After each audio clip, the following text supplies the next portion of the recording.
전 세계 인구의 단 0.2%, 약 1,500만 명밖에 되지 않는 이 소수의 사람들이 지금 세계 최고 강대국 미국의 심장부를 쥐고 흔들고 있습니다. 바로 유대인입니다. 그런데 2026년 4월 현재 이 철옹성 같던 사람들에게 심상치 않은 일이 벌어지고 있습니다. 이스라엘과 이란의 국경을 넘어 수백 발의 미사일과 드론이 오가는 사상 초유의 무력 충돌이 벌어지고 있죠. 많은 분들이 이렇게 생각하십니다. 유대인들은 원래 돈도 많고 똑똑하니까 자기들끼리 다 알아서 이기겠지. 하지만 과연 그럴까요? 오늘 우리는 단순히 그들이 돈이 많고 머리가 좋다는 식의 뻔한 이야기를 하려는 게 아닙니다. 2000년 동안 전 세계를 떠돌며 짐승만도 못한 취급을 받던 자들이 도대체 무슨 수로 오늘날의 괴물 같은 권력을 쥐게 되었는지 그 이면을 파헤쳐 볼 겁니다. 그들이 2000년 동안 칼을 갈며 숨겨온 진짜 무기는 따로 있었습니다. 그리고 이 무기의 정체를 알게 되시면 아마 지금 우리 대한민국이 처한 현실을 돌아보며 등골이 서늘해지실지도 모릅니다.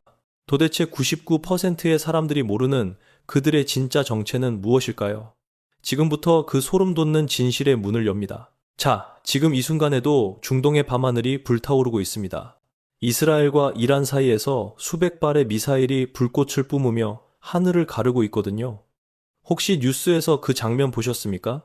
칠흑 같은 밤하늘에 미사일 수십 발이 동시에 교차하며 하얀 빗줄기를 만들어내는 그 섬뜩한 장면 말입니다. 저건 영화가 아닙니다. 컴퓨터 그래픽도 아니에요. 2026년 4월 바로 지금 이 시각 실제로 벌어지고 있는 현실이거든요. 그런데 잠깐 이 미사일 불꽃이 저 멀리 중동 이야기인데 우리한테 도대체 왜 중요한 걸까요? 여기서 냉정한 사실 하나를 짚고 넘어가야 합니다. 이스라엘이라는 나라 크기가 어느 정도인지 아십니까? 우리나라 경상도 하나만 한 크기예요. 인구도 겨우 900만 명 남짓입니다. 서울 인구보다도 적은 거거든요. 쉽게 비유하자면 서울시 하나가 독립해서 나라를 세운 것과 비슷한 규모예요. 그런 작은 나라가 이란이라는 면적이 자기보다 80배나 큰 거대한 나라를 상대로 한 치도 물러서지 않고 미사일을 쏘아 올리고 있는 겁니다. 상식적으로 말이 안 되잖아요. 이건 마치 동네 작은 편의점이 전국에 수천 개 매장을 가진 대형 마트 체인한테 정면으로 싸움을 거는 꼴이에요. 보통이라면 겁을 먹고 고개를 숙여야 정상이거든요. 그런데 이 작은 나라는 눈 하나 깜짝하지 않습니다. 오히려 주먹을 더 세게 쥐고 있어요. 왜 이러는 걸까요? 답은 간단합니다. 자, 여기서 핵심을 짚어드리겠습니다. 이미 한번 처절하게 당해봤기 때문이에요. 2000년 전으로 거슬러 올라가 봅니다. 서기 70년 로마 제국의 대군이 예루살렘 성을 겹겹이 포위했습니다. 성벽이 허물어지고 유대인들이 1000년 넘게 목숨 바쳐 지켜온 성스러운 신전이 한순간에 재더미로 변해버렸어요. 그날 하루 만에 유대인들은 모든 걸 잃었습니다. 집도 땅도 나라도요. 눈 뜨고 코 베인 정도가 아닙니다. 아예 민족 전체가 세계지도 위에서 통째로 지워져 버린 거예요. 어제까지 장사하던 시장도 아이들이 뛰놀던 골목도 할아버지 때부터 기도하던 성전도 전부 재더미가 되었습니다. 마치 자동차 보험 하나 없이 대형 사고를 당한 것처럼 아무런 안전장치도 없이 하루아침에 모든 것이 박살난 거예요. 이게 어떤 느낌이냐면요. 여러분이 30년 넘게 월세 한 번 안 밀리고 성실하게 살던 아파트에서 어느 날 새벽에 갑자기 쫓겨나는 겁니다. 그것도 옷까지 하나 사진첩 한 권 못 챙기고요. 그런데 이게 우리 집만이 아니라 옆집도 윗집도 아파트 단지 전체가, 동네 전체가, 도시 전체가 나라 전체가 한꺼번에 밀려나는 겁니다. 갈 곳은 어디에도 없어요. 상상이 되십니까? 그 뒤로 유대인들은 무려 2000년이라는 까마득한 세월을 남의 나라 땅에서 떠돌아야 했습니다. 유럽 어디를 가든 환영받지 못했어요. 독일에 가면 독일인들이 대문을 걸어 잠그고, 프랑스에 가면 프랑스인들이 돌을 던지고, 러시아에 가면 러시아인들이 유대인 마을 자체를 불태워버렸습니다. 어른들만 고통받은 게 아닙니다. 유대인이라는 이유 하나만으로 어린아이들까지 학교에서 쫓겨나고 우물에 독을 탔다는 터무니없는 누명을 씌워 마을 전체를 학살하는 일이 수백 년간 반복되었어요. 마치 추석 명절 때 고속도로에서 이 톨게이트 저 톨게이트를 전전하는데 어느 출구에도 초록불은 없고 빨간 불만 켜져 있는 그런 막막한 신세였거든요. 잠깐만요. 여기서 정말 소름 돋는 사실이 하나 있습니다. 역사를 보면 나라를 잃은 민족은 보통 100년에서 길어야 200년이면 흔적도 없이 사라집니다.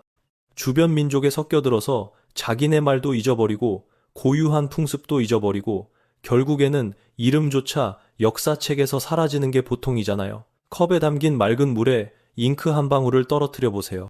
처음에는 파란색이 선명하게 보이지만 시간이 좀만 지나면 물 전체에 퍼져서 흔적도 없이 사라지거든요. 나라 잃은 민족의 운명도 이것과 똑같습니다.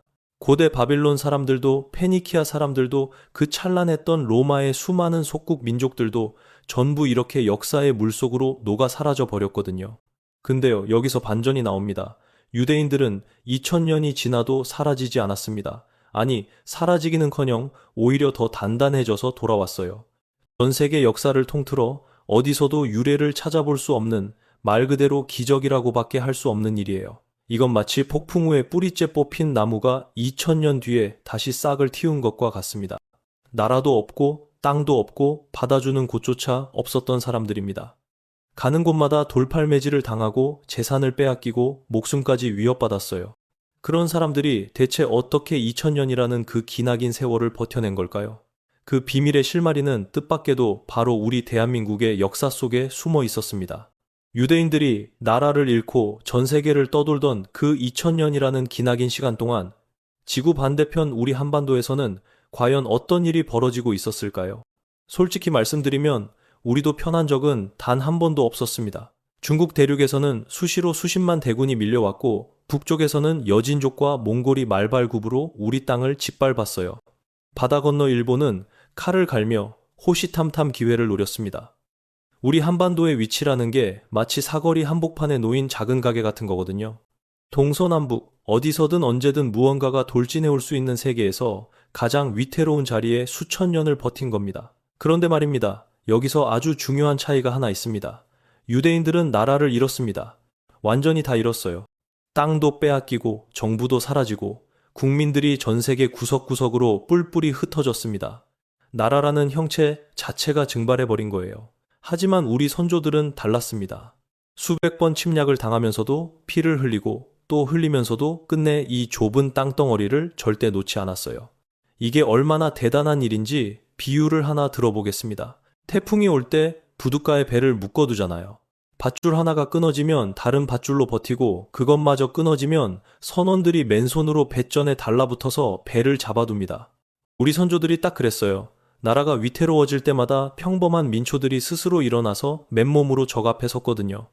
임진왜란 때를 떠올려 보세요.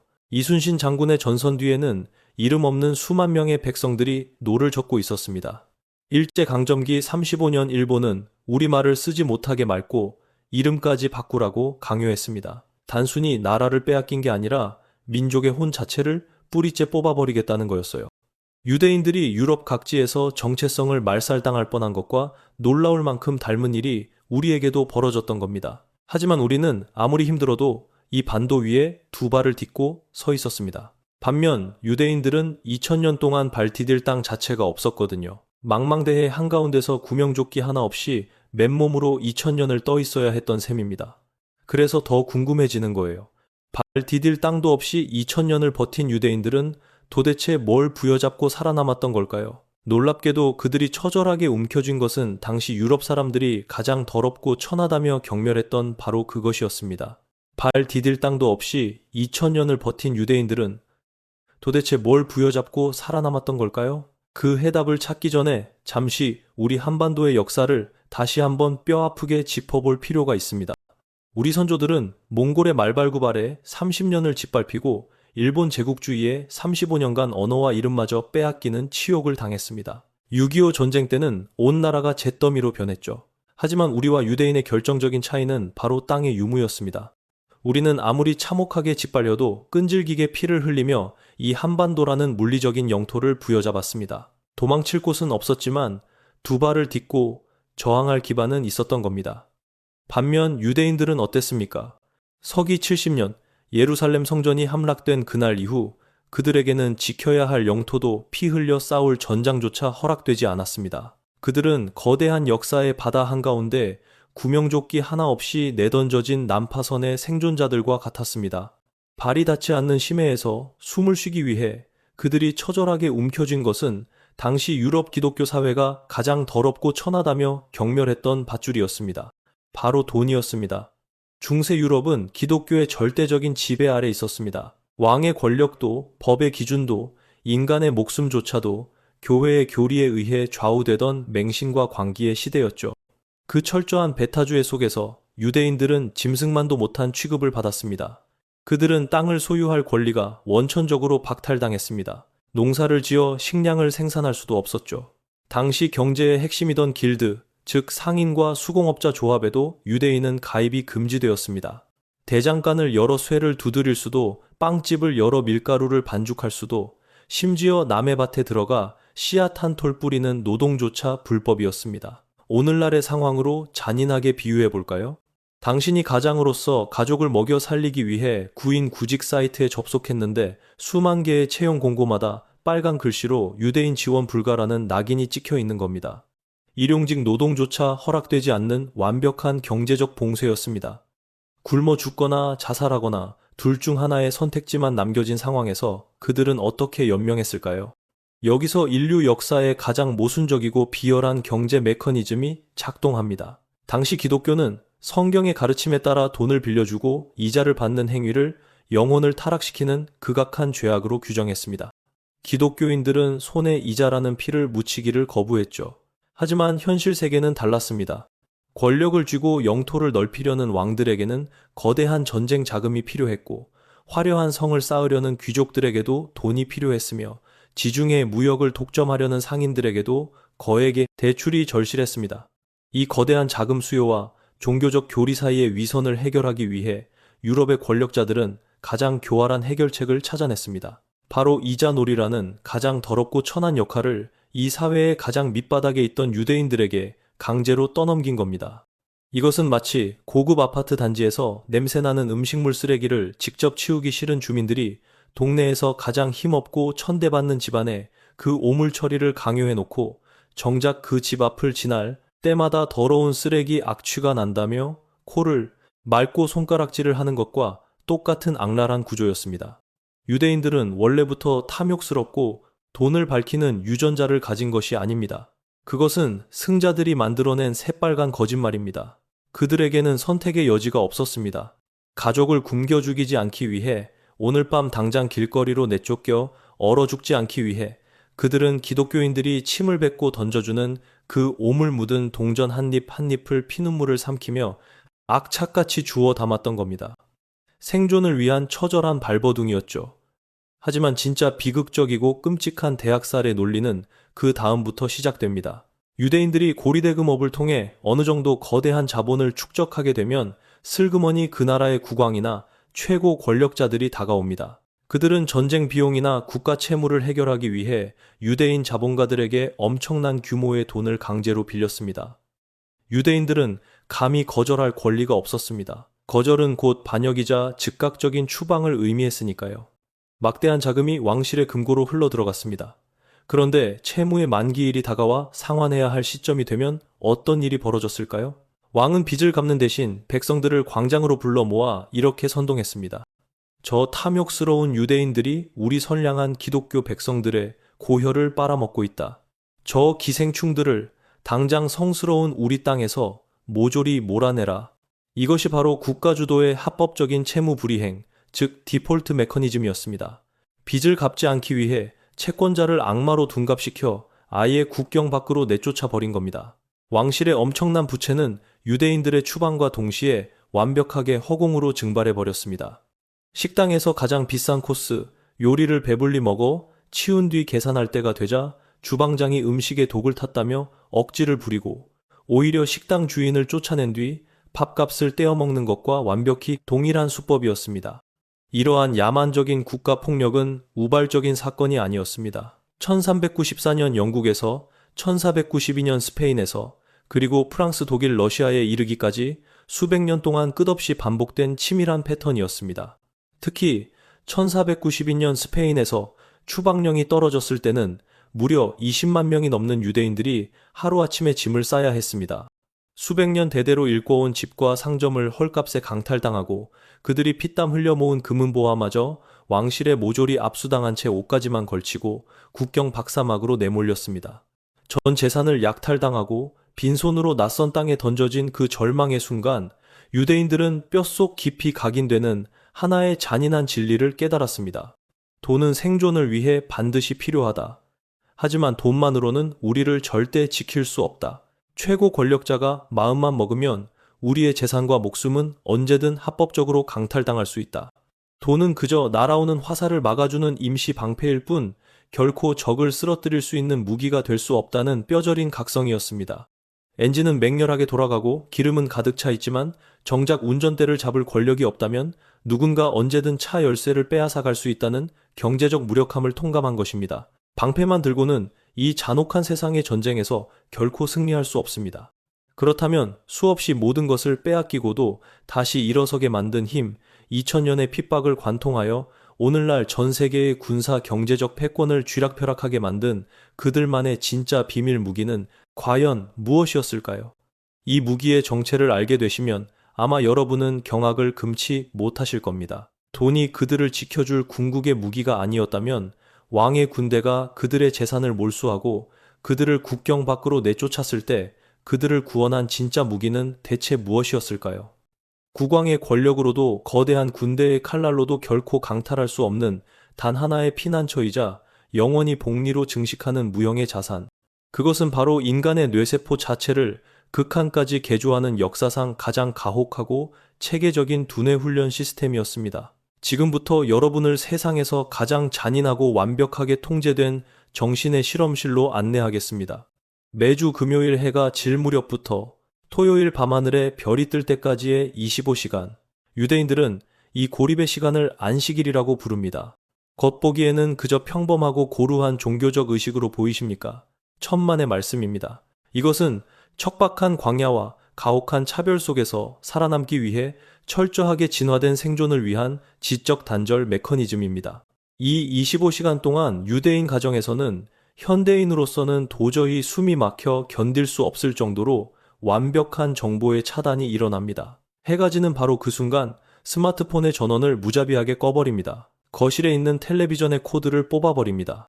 컴퓨터와 태블릿 PC는 물론이고 심지어 아파트 엘리베이터의 버튼을 누르거나 방 안의 전등 스위치를 켜는 아주 사소한 행위조차 스스로 엄격하게 금지합니다. 전기가 흐르는 모든 문명의 이기와 외부 세계를 연결하는 모든 고리를 육체적으로 강제 절단해버리는 것입니다. 2026년 현재 인공지능이 인간의 지능을 넘보고 초연결 시대가 인류를 지배하는 바로 이 순간에도 뉴욕 맨해튼의 최고급 펜트하우스에서든 이스라엘의 지하 벙커에서든 전 세계 유대인 가정에서는 매주 단 한 번의 예외도 없이 이 무서운 의식이 실행되고 있습니다. 이 철저한 고립이 인간의 뇌 구조에 어떤 생물학적, 화학적 변화를 일으키는지 아십니까? 지금 우리 아이들의 뇌를, 그리고 여러분 자신의 뇌를 한번 냉정하고 객관적으로 들여다보십시오. 실리콘밸리의 거대 기술 기업들이 치밀하게 설계한 교활한 알고리즘이 쉴 새 없이 쏟아내는 15초짜리 틱톡 영상과 인스타그램 쇼츠에 속수무책으로 노출된 현대인의 뇌는 아침이 되기도 전에 이미 완전히 방전되어 버리는 수명이 다한 폐급 배터리와 같습니다. 하루에 수천 개씩 폭격처럼 쏟아지는 자극적인 디지털 파편들이 우리의 뇌세포를 무자비하게 난타하며 인간의 깊은 주의력을 갈기갈기 찢어놓습니다. 하나의 길고 복잡한 텍스트를 깊게 읽어내고 현상의 이면을 스스로 생각할 수 있는 에너지는 스마트폰 화면을 위로 스크롤하는 바로 그 순간 이미 증발해버리고 맙니다. 현대인들은 스스로의 지적 통제권과 사고의 능력을 거대 자본의 알고리즘에 아무런 저항 없이 자발적으로 헌납하고 있는 것입니다. 그러나 유대인들은 근본적으로 다릅니다. 그들은 매주 하루 외부에서 쏟아져 들어오는 모든 정보의 수도꼭지를 잔인할 정도로 꽉 잠가버립니다. 시각적이고 청각적인 모든 디지털 자극이 완벽하게 소거된 고요하고 진공 상태 같은 절대적인 공간. 그 철저하게 차단된 공간에 남는 것은 오직 테이블을 마주하고 앉은 가족의 살아있는 눈빛, 그리고 활자로 빽빽하게 인쇄된 수백 페이지의 무거운 종이책뿐입니다. 한 인간이 태어나는 순간부터 죽을 때까지 평생을 이 주기에 맞춰 살아간다고 구체적인 숫자로 계산해 보십시오. 일주일에 하루이면 1년에 52일입니다. 10년이면 520일입니다. 한 사람이 80년의 긴 인생을 산다고 가정하면 무려 11년이라는 어마어마한 절대적인 시간을 오직 종이책을 읽고 인간과 깊은 대화를 나누는 데에만 온전히 쏟아붓는 것입니다. 정보의 대홍수 속에서 스스로를 밧줄로 묶어 강제로 고립시키는 이 지독한 훈련을 통해 그들은 역설적으로 세상의 어떤 시각적 유혹에도 흔들리지 않는 가장 강력하고 단단한 집중력의 코어를 뇌 속에 단련해 온 것입니다. 하지만 여기서 끝이 아닙니다. 집중력은 그저 거대한 기계를 돌리기 위한 엔진일 뿐입니다. 이 강력한 엔진을 달고 그들이 무엇을 생산해냈는지 아셔야 합니다. 그들이 이 단련된 두뇌를 날카로운 무기로 삼아 세상을 어떻게 씹어 삼켰는지 보십시오. 지금 당장 우리나라의 평범한 학교, 교실 풍경을 머릿속에 떠올려 보십시오. 교사가 칠판 앞에 서서 국가가 정해준 정답을 읊어대면 수십 명의 학생이 쥐 죽은 듯이 침묵하며 그 정답에 형광펜으로 밑줄을 긋고 노트에 영혼 없이 베껴 적습니다. 수업 중에 교사의 논리에 의문을 제기하거나 날카로운 반박을 던지는 행위는 전체의 수업 분위기를 망치는 버릇없는 짓으로 취급되며 철저하게 억압받고 교실 사회에서 매장당합니다. 아시아의 주입식 교육 시스템은 권력에 맹목적으로 순응하고 위에서 내려온 매뉴얼대로만 오차 없이 움직이는 기계적인 톱니바퀴를 대량 생산하는 거대한 공장과 전혀 다를 바가 없습니다. 하지만 유대인들의 오랜 전통적인 학습법인 하브루타가 벌어지는 현장의 문을 여는 순간 여러분은 그 살벌한 공기에 엄청난 충격을 받게 될 것입니다. 그곳은 아이들이 얌전하게 앉아있는 평화로운 교실이 아닙니다. 그곳은 오직 지적 생존을 건피 튀기는 격투기장입니다. 학생들은 두 명씩 짝을 지어 서로의 코가 닿을 듯이 맹렬하게 마주 앉아 하나의 텍스트를 놓고 상대의 얼굴이 붉게 달아오를 때까지 짐승처럼 논쟁을 벌입니다. 한쪽이 자신의 의견을 제시하면 반대쪽은 0.5초의 망설임도 없이 그 논리의 치명적인 허점을 파고들며 반격의 칼날을 들이밉니다. 상대의 말을 끊임없이 의심하고 집요하게 물고 늘어지고 기존의 권위에 거침없이 도전하며 주어진 텍스트를 갈기갈기 찢어발겨서 기어이 완전히 새로운 결론을 스스로 도출해 냅니다. 이스라엘의 교실에서는 침묵하고 끄덕이며 무조건적인 순종을 바치는 것이야말로 가장 큰 죄악이자 용서받을 수 없는 지적 게으름으로 간주됩니다. 수천 년 동안 국가라는 튼튼한 방패 없이 적대적이고 낯선 이민족들의 틈바구니에서 내일 당장 언제 죽을지 모르는 공포 속에 살아남아야 했던 그들입니다. 세상이 던져주는 정답을 아무런 의심 없이 그대로 믿고 받아들이는 것은 그들에게 곧 죽음을 맞이하는 자살 행위나 다름없었기 때문입니다. 언제 배신당하고 언제 모든 것을 잃을지 모르는 잔혹한 세계에서 그들은 아주 어릴 때부터 스스로 질문을 던지고 스스로 해답의 출구를 찾아내며 자신을 가로막은 거대한 벽을 논리의 힘으로 부수는 훈련을 매일같이 반복한 것입니다. 이 끔찍할 정도로 집요하고 냉혹한 두뇌 단련 시스템이 수백 년간 단 한 번의 끊어짐 없이 지속되자 마침내 인류 역사상 그 어디에서도 유례를 찾아볼 수 없는 기형적이고 압도적인 통계 수치가 우리 눈앞에 나타나기 시작했습니다. 현재 대한민국 국민의 연평균 독서량은 고작 4권 남짓에 불과합니다. 1년 내내 책 한 권의 표지도 넘기지 않는 사람이 수두룩한 것이 우리의 차가운 현실입니다. 반면 유대인들의 연평균 독서량은 1인당 60권을 가볍게 뛰어넘습니다. 무려 15배의 끔찍한 지적 격차입니다. 이것이 단 1년의 차이로 끝날 것 같습니까? 5년, 10년, 그리고 수백 년의 기나긴 세월을 거치며 세대를 거듭해 축적된 이 지식의 복리가 만들어낸 잔인한 마법의 결과를 보십시오. 전 세계 인구의 고작 0.2%에 불과한 이 한 줌의 소수 무리가 인류 최고 지성의 상징이라는 노벨상 수상자의 20% 이상을 독식하고 있는 이 비현실적인 현상은 결코 신이 내린 축복이나 타고난 유전자의 장난이 아닙니다. 매주 25시간의 지독한 디지털 단절을 통한 강제 몰입, 그리고 상대의 뇌를 무자비하게 타격하고 부수는 하브루타라는 언어의 전쟁. 이 두 가지 냉혹한 훈련 메커니즘이 수백 년간 정교하게 맞물려 돌아가며 길러낸 인공적인 지적 괴물들의 탄생이었습니다. 그렇다면 이렇게 수천 년 동안 혹독하게 단련된 이 무서운 지적 집념이 마침내 현대 자본주의의 무한한 돈줄과 완벽하게 결합했을 때 세상은 과연 어떤 모습으로 변했을까요?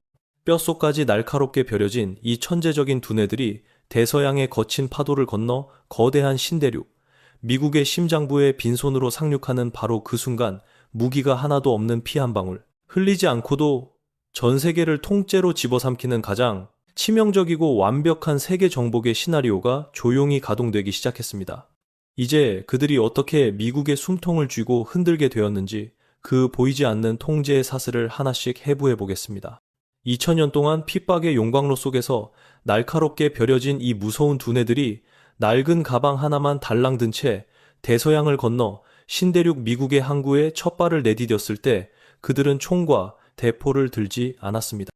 그들은 피를 흘리며 무력으로 영토를 빼앗는 촌스러운 아날로그 방식의 낡은 전쟁 따위는 하지 않았습니다. 대신 그들은 세계 최고 강대국의 운영체제 그 자체를 통째로 사들이기 시작했습니다. 보이지 않는 지배자들의 소름 돋는 무혈 입성이 시작된 것입니다. 가장 먼저 그들이 장악한 것은 자본주의의 피가 끊임없이 순환하는 거대한 심장부, 바로 뉴욕의 월스트리트였습니다.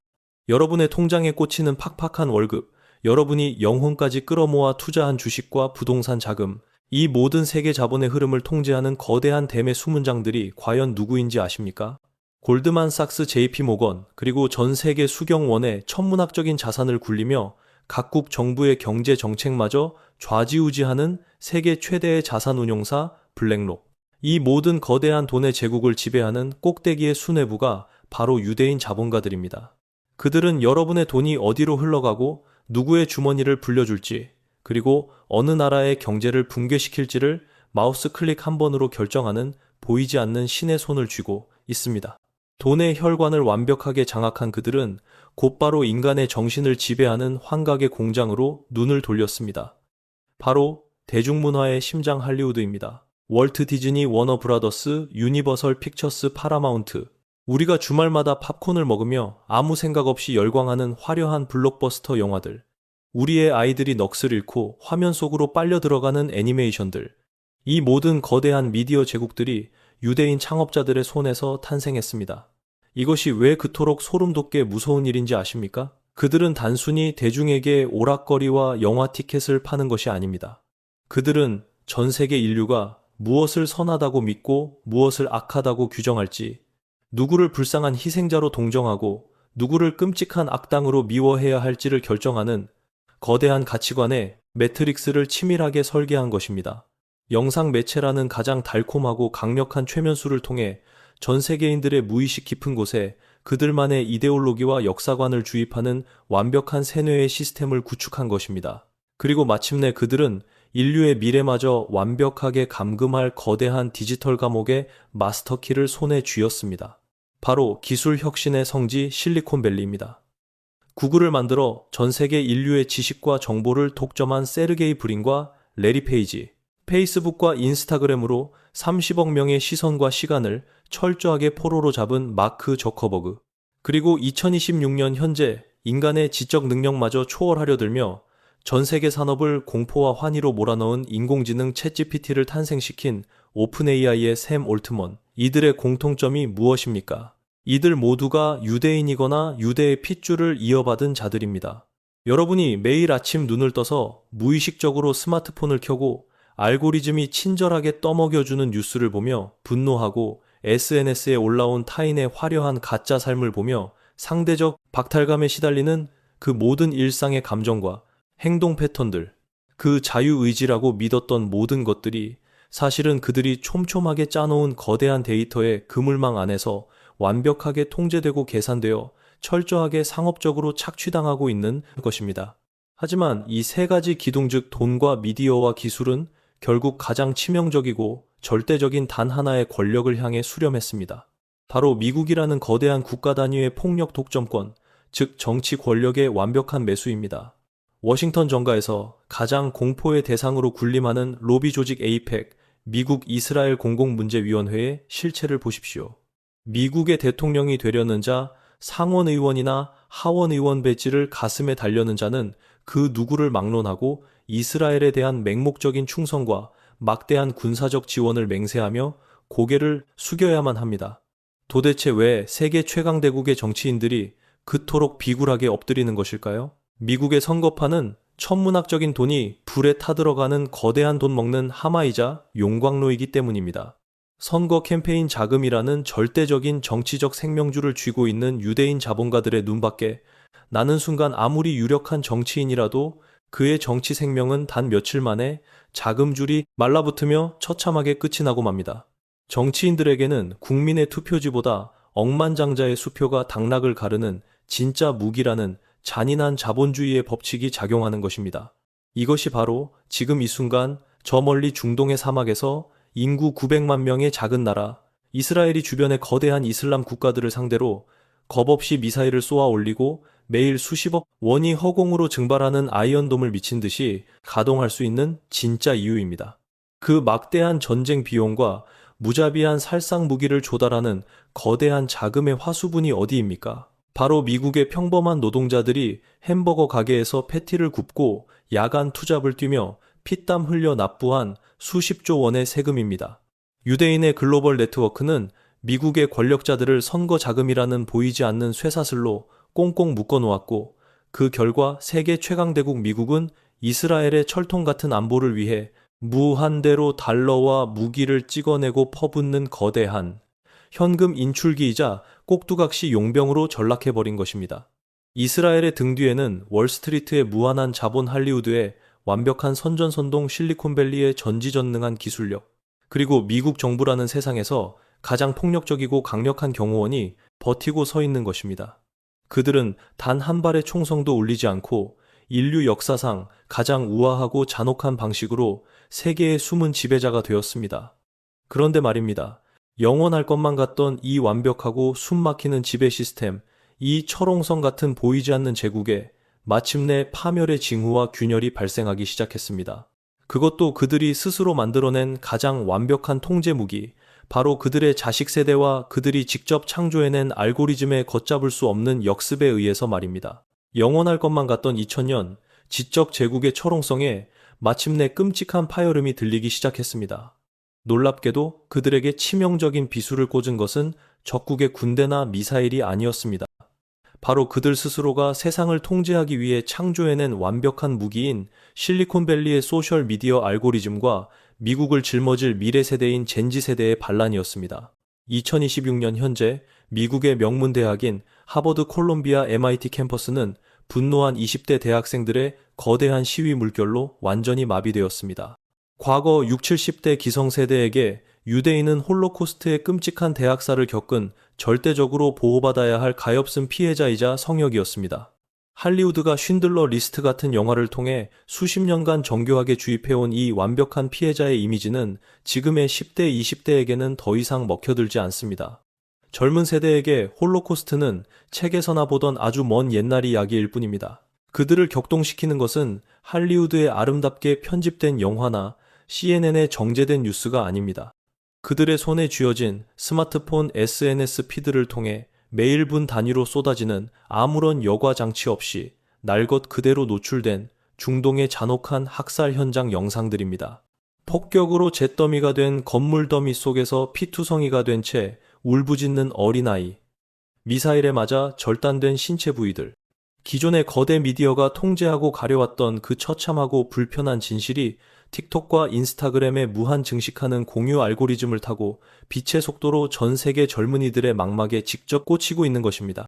그 잔혹한 영상들 앞에서 미국의 젊은이들은 충격과 함께 차가운 의문을 던지기 시작했습니다. 과연 저들이 정말 약자인가? 오히려 압도적인 군사력으로 갇혀있는 민간인들을 무자비하게 짓밟고 있는 학살자가 아닌가? 이 뼈아픈 각성은 그들이 굳게 믿어왔던 도덕적 기반을 송두리째 뒤흔들고 있습니다. 유대인 자본의 가장 강력한 방패막이었던 불쌍한 피해자라는 절대적인 면죄부가 그들이 만든 기술에 의해 스스로 산산조각이 나고 있는 것입니다. 여기에 더해 또 다른 거대한 폭탄이 터지고 있습니다. 바로 돈입니다. 이스라엘은 이란 및 주변국들과의 끝없는 군사적 대치를 유지하기 위해 하루에도 천문학적인 비용을 쏟아붓고 있습니다. 요격 미사일 한 발에 수십억 원이 날아가는 아이언돔 시스템을 24시간 365일 내내 가동하는 것은 밑 빠진 독에 엄청난 현금을 쏟아붓는 것과 같습니다. 그리고 이 무시무시한 전쟁 비용의 상당 부분을 미국 국민의 세금으로 메워주고 있습니다. 미국의 젊은이들은 학자금 대출에 허덕이고 천정부지로 솟는 월세 때문에 길거리로 내몰리는데 우리가 피땀 흘려낸 수백억 달러의 세금이 왜 지구 반대편의 타국 시민들을 죽이는 폭탄을 사는 데 쓰여야 하는가? 이 근본적이고 정당한 분노의 불길이 들불처럼 번지고 있습니다. 정치인들은 돈줄을 쥐고 있는 에이펙의 눈치를 보느라 침묵하지만 거리에 쏟아져 나온 젊은 유권자들의 함성은 이미 걷잡을 수 없는 수준에 이르렀습니다. 이스라엘이라는 무장된 요새를 든든하게 받쳐주던 미국 대중의 맹목적인 지지라는 거대한 기초공사가 뿌리부터 흔들리기 시작한 것입니다. 하지만 여러분, 남의 나라 이야기라며 강 건너 불구경하듯 보고 있을 때가 아닙니다. 이 살벌한 국제정세의 거대한 나비 효과는 당장 여러분의 지갑과 식탁 위로 가장 잔인하게 덮쳐오고 있습니다. 이스라엘과 이란의 갈등이 최고조에 달하며 중동의 긴장감이 폭발할 때마다 당장 국제 유가가 미친 듯이 요동을 칩니다. 2026년 봄, 주유소의 휘발유 가격 리터당 100원, 200원 오르는 것을 그저 숫자의 장난으로 가볍게 넘기십니까? 기름값이 오른다는 것은 물류비가 폭등한다는 뜻입니다. 마트 진열대에 놓인 사과 한 알의 가격이 치솟고 가파르게 오르는 밥상 물가에 가계부는 찢어질 듯 비명을 지르며 다가오는 겨울철 난방비 고지서는 폭탄이 되어 날아옵니다. 저 멀리 모래바람 부는 중동 사막에서 쏘아 올린 미사일 한 발이 결국 우리 가족의 통장 잔고를 잔인하게 증발시키고 대한민국의 허리를 휘청이게 만드는 서늘한 경제적 공포로 직결되는 것입니다. 이것이 피할 수 없는 것이 경제의 잔혹한 사슬입니다. 자, 이제 이 길고 끔찍한 이야기의 끝에서 가장 고통스럽고 절망적인 질문을 우리 스스로에게 던져야 할 시간입니다. 유대인들은 나라 없이 2000년을 떠돌면서도 스마트폰을 끄고 밤새워 책을 읽고 피 터지게 토론하며 기어이 세상을 지배할 두뇌의 근육을 키워냈습니다. 그렇다면 세계에서 가장 위태로운 화약고인 한반도에서 강대국들에 둘러싸여 언제 전쟁이 터질지 모르는 시한폭탄 같은 지정학적 운명을 짊어진 우리는 과연 무엇을 하고 있습니까? 과거의 영광에 취해 있습니까? 일제 치하 35년의 핍박을 견뎌내고 참혹했던 6.25 전쟁의 폐허 위에서 한강의 기적을 일구어낸 위대한 선조들의 핏줄이라고 자랑만 하고 있습니까? 냉정하게 현실을 보십시오. 지금 우리는 우리 손으로 다음 세대의 뇌를 철저하게 마취시키고 도려내고 있습니다. 식당에 가면 가장 흔하게 볼 수 있는 풍경이 무엇입니까? 부모들은 편하게 밥을 먹기 위해 칭얼대는 어린아이의 손에 무비판적으로 스마트폰을 쥐어줍니다. 아이들의 시선은 조그만 화면 속 번쩍이는 자극적인 숏폼 영상에 꽁꽁 묶여 있습니다. 초중고 학생들의 하루 평균 스마트폰 사용 시간은 끔찍하게도 4시간, 5시간을 훌쩍 넘어 때로는 7, 8시간에 육박합니다. 깨어있는 시간의 절반 가까이를 디지털 마약에 찌들어 살고 있는 것입니다. 가족이 함께 둘러앉은 저녁 식탁에서조차 대화는 실종되었습니다.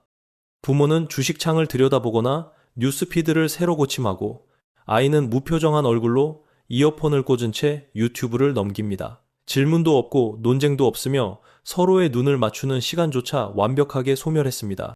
책을 읽고 깊이 생각하며 치열하게 토론하여 스스로 해답을 찾는 유대인의 하부루타는커녕 우리는 지금 거대 테크 기업이 던져주는 싸구려 도파민의 노예가 되어 스스로 생각하는 힘을 자발적으로 포기하고 있는 것입니다.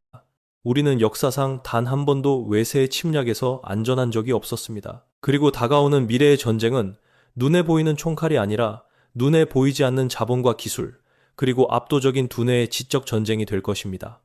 이 치열한 글로벌 생존 경쟁에서 알고리즘의 뇌를 파먹힌 세대가 과연 이 나라를 지켜낼 수 있을까요?